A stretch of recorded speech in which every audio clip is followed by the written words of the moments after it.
Assalamualaikum warahmatullahi wabarakatuh. Sahabat Abah yang dirahmati Allah. Dalam video kali ini, kita akan membahas pernyataan Presiden Prabowo Subianto yang cukup mengejutkan publik. Dalam sebuah pidato, beliau mengungkapkan bahwa banyak pihak telah mengumpatnya, bahkan menyebutnya dengan kata-kata kasar. Namun, benarkah ada pihak yang secara terang-terangan melontarkan hinaan tersebut? Ataukah ini hanya strategi komunikasi politik semata? Mari kita kupas lebih dalam. Pada acara peringatan Hari Lahir Nahdlatul Ulama, NU, ke-102 yang digelar di Istora Senayan, Jakarta pada Rabu, 5 Januari 2025, Presiden Prabowo secara terbuka menyatakan bahwa dirinya kerap mendapatkan umpatan dari berbagai pihak. Bahkan, ada yang menyebutnya sebagai bajingan tolol. Meski demikian, beliau menegaskan bahwa dirinya tidak merasa sakit hati atas hinaan tersebut. Sebaliknya, ia tetap optimis dan berharap bahwa dalam 100 hari pertama pemerintahannya, keadaan akan membaik dan kesadaran masyarakat terhadap kepemimpinannya akan meningkat. Pernyataan ini tentu memunculkan pertanyaan besar. Siapa sebenarnya yang telah menyebut Presiden Prabowo dengan hinaan tersebut? Saudara-saudara, kalau kita lihat dalam sejarah kita, ini saya diberi catatan bahwa pahlawan nasional kita 13 orang dari Nahdlatul Ulama.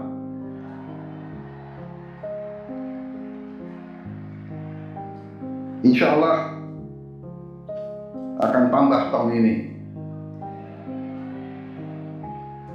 Kita perjuangkan, mudah-mudahan bisa diterima.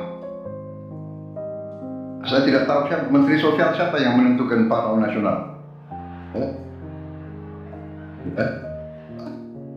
Bukan Menteri Sosial. Tapi kalau saudara nggak ajukan, ya saya nggak bisa. Ya.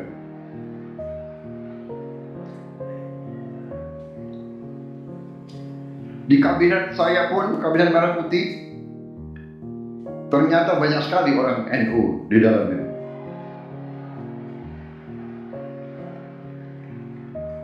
Menteri Agama, Menteri Sosial, Menteri Pemberdayaan Perempuan dan Perlindungan Anak, Menteri Agraria, dan Kepala Badan Pertanahan Nasional itu menterinya, wakil menterinya banyak lagi.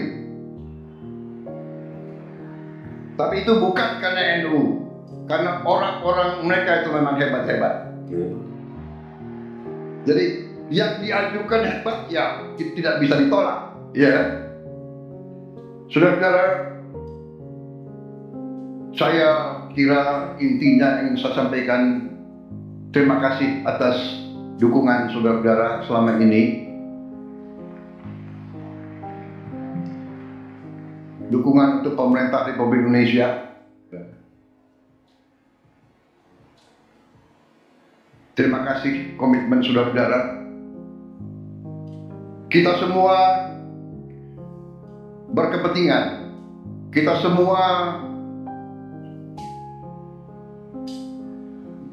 punya keinginan. Kita semua bertekad ingin Republik Indonesia itu menjadi negara yang berhasil.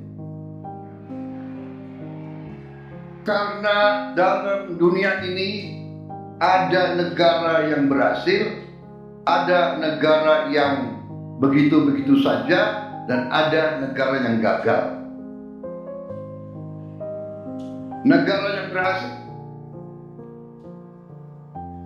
memang itu adalah sesuatu yang tidak bisa kita anggap bagaikan suatu yang jatuh dari langit. Negara yang berhasil harus kita bekerja keras, berikhtiar keras, dan kunci daripada keberhasilan itu adalah persatuan dan kesatuan dan kerukunan dan kerjasama. Dan di situ saya kira Nahdlatul Ulama memegang peran yang penting dengan mewakili kelompok mayoritas agama NU bersama Muhammadiyah, Persis dan lain-lain,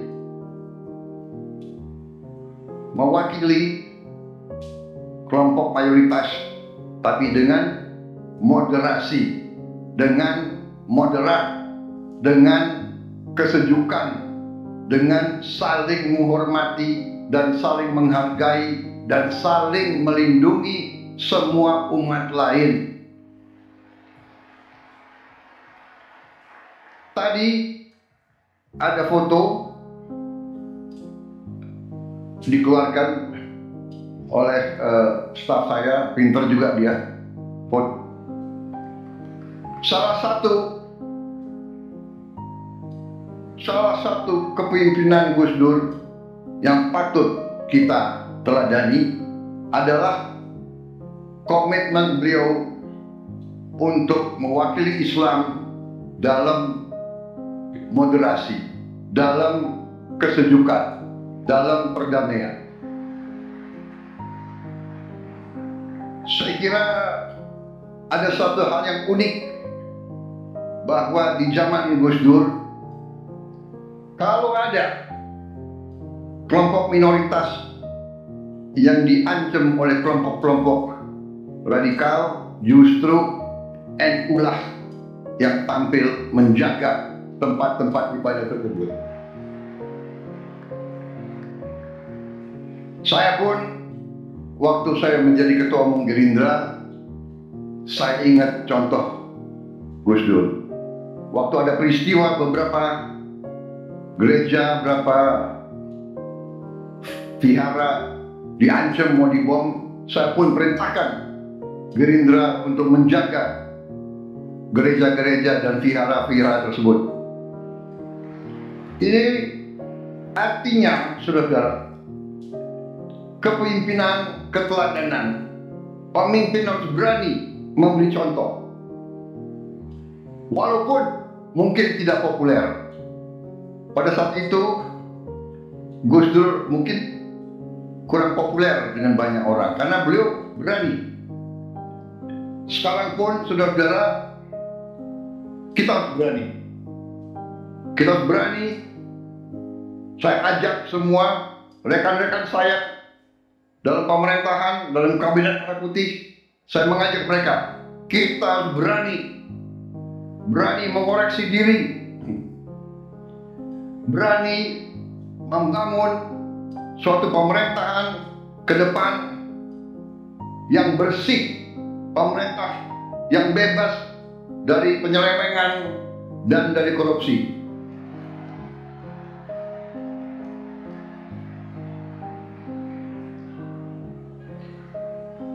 Itu tekad kami. Kami akan terus, dan kami mengerti, kami tahu ada perlawanan-perlawanan, tapi kami yakin apa yang kami perjuangkan adalah untuk bangsa dan rakyat Indonesia.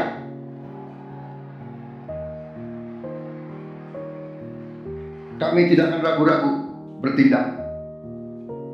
100 hari pertama, ya, saya sudah beri istilahnya peringatan berkali-kali. Sekarang, siapa yang bandel,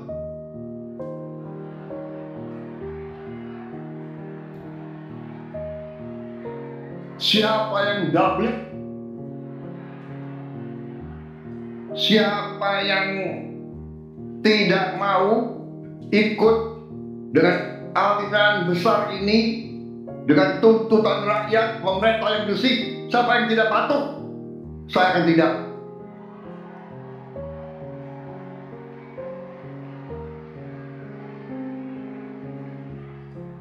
Dan saudara-saudara, jangan kira kami ini bodoh. Memang ada yang mengatakan saya ini tolol, ada.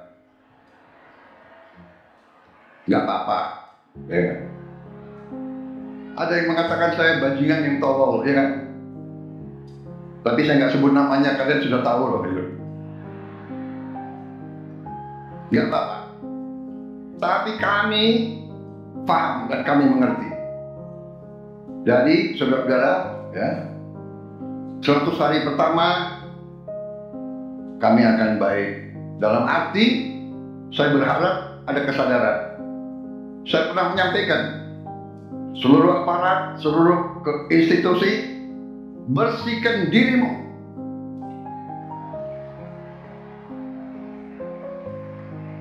Sebelum kau dibersihkan.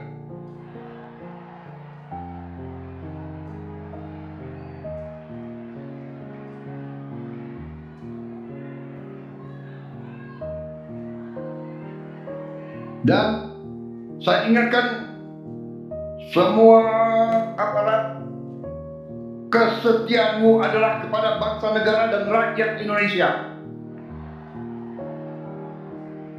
Kalau kau tidak setia kepada rakyat Indonesia, kalau kau menghalangi kebijakan-kebijakan yang untuk membantu rakyat Indonesia, saya akan tindak, saudara-saudara sekalian.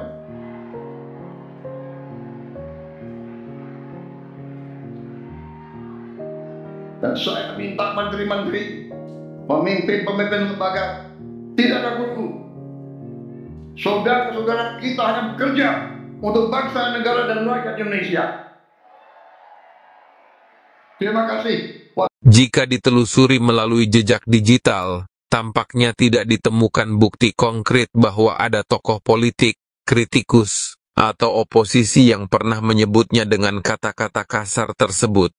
Namun, dalam sejarah politik Indonesia, terdapat 2 individu yang pernah mengeluarkan kritik pedas kepada pemimpin negara. Ini terjadi di era Presiden Joko Widodo, di mana ada yang menyebutnya dengan sebutan Presiden Goblok dan Bajingan Tolol.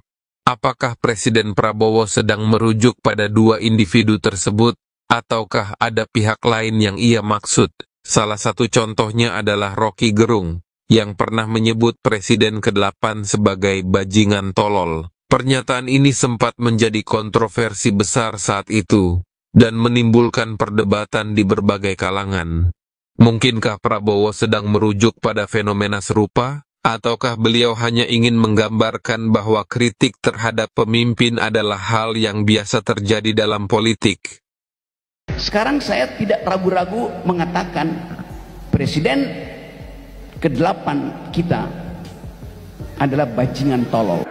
Meskipun tidak ada jejak digital yang menunjukkan siapa yang mengumpat, banyak spekulasi bermunculan bahwa Presiden Prabowo mungkin telah mengantongi informasi intelijen terkait hal ini. Sebagai seorang presiden, tentu ia memiliki akses ke berbagai laporan dari aparat keamanan yang tidak diketahui publik.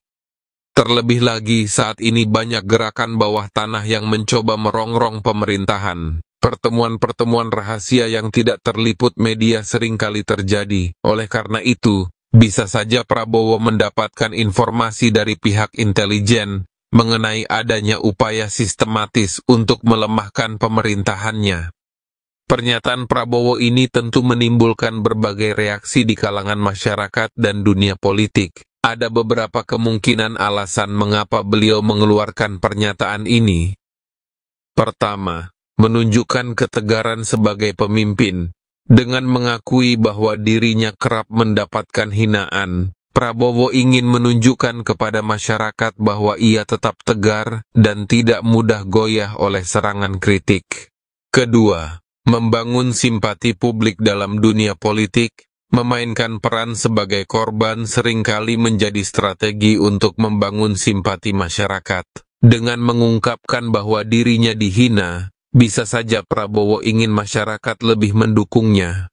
Ketiga, memberi peringatan kepada oposisi, dengan menyebut adanya pihak yang mengumpatnya. Prabowo mungkin ingin memberi sinyal kepada lawan-lawan politiknya bahwa ia mengetahui gerakan mereka dan tidak akan tinggal diam.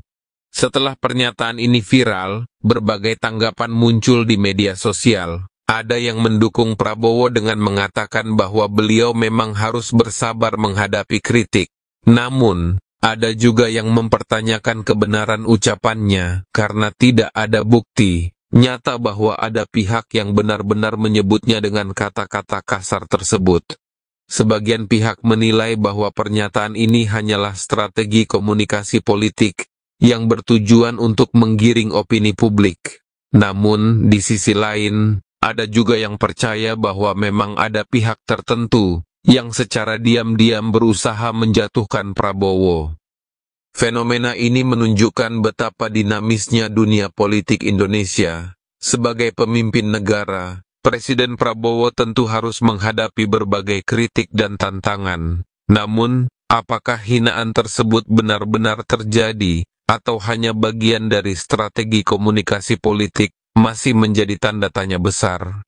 Yang jelas, sebagai masyarakat, kita perlu lebih kritis dalam menyikapi pernyataan-pernyataan dari tokoh politik. Jangan mudah terprovokasi dan selalu cari kebenaran berdasarkan fakta yang ada. Terima kasih sudah menonton video ini. Jangan lupa like, subscribe, dan tinggalkan komentar kalian di bawah.